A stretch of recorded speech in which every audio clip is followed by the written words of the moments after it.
And to a very different crisis ongoing in the Mediterranean. Tonight, a glimpse into rescues of the tens of thousands of people making that dangerous journey across the Mediterranean in hope of a new life in Europe. Emily Young sat down with one Israeli paramedic who, together with a team in the middle of the sea, has helped rescue thousands of people and has changed himself because of it. Images that have become commonplace. A boat filled with migrants capsizing off the coast of Libya. The lucky few who survive might reach the shores of Europe, but many will not. Over the past 2 years, some 11,000 people have drowned in the Mediterranean, as reported by government authorities, the UN, and various NGOs. How many others have died will likely forever remain unknown.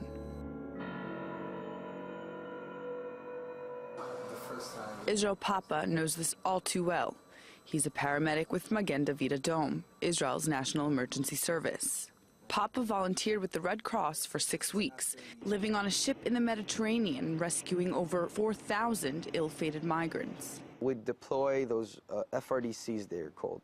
Those are little rescue boats. They go up to the rubber dinghy and they'd be bow to bow, which means nose to nose. When everybody gets a rescue vest, taking people from the rubber dinghy into the rescue boat and then putting them back on the rescue vessel. They do like 50 people each time, so they reduce the amount of people on the rubber dinghy and then make it a little bit more stable. Many of these people think that the sea is a mere river that can easily be crossed, even by swimming. Their boats are no match for these waters.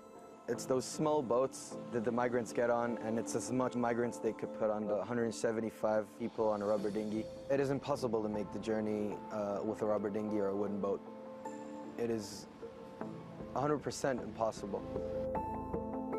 Those fortunate enough to be rescued are treated, clothed, and fed before embarking on a new journey.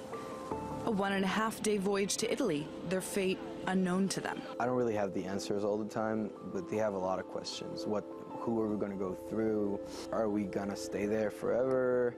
Are we going to find work? Despite the weather, seasickness, and the incredible amount of people packed onto the ship, the mood on board is not as solemn as one would expect.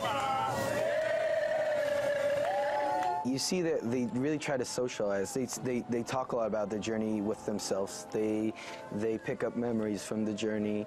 There's a lot of laughter. There's a lot of sadness. There's a lot of everything. I say we are very happy because you people rescue us, we risk our life, because the way we are from is not easy, so we are very happy about, rescue us, thank God. The ages of the survivors ranged from just a few weeks old to people well into their 90s. There's a story about a kid that traveled all the way from Africa without his parents. He did the whole journey, Sahara Desert, Libya, into the Mediterranean Sea with the rubber dinghy. We gave him pen and paper, just to write some stuff if he wants or to draw. And he wrote a letter. My parents are still in their country and they have no money, and I would like to go to Italy to play soccer and to go to school. And and then you get to think, when I was a kid, sometimes I was like, I don't want to get up to school, or when I was in school, I want to bail or something.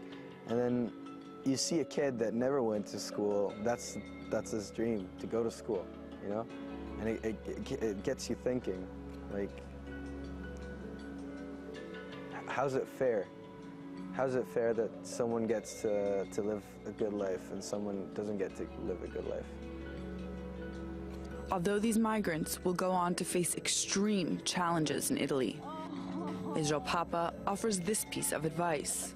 The only thing you could do is to just smile to them and tell them you're still alive, so just keep on going. Just keep your strong mentality that you kept throughout your journey, and be there for your other friends and family and siblings, and just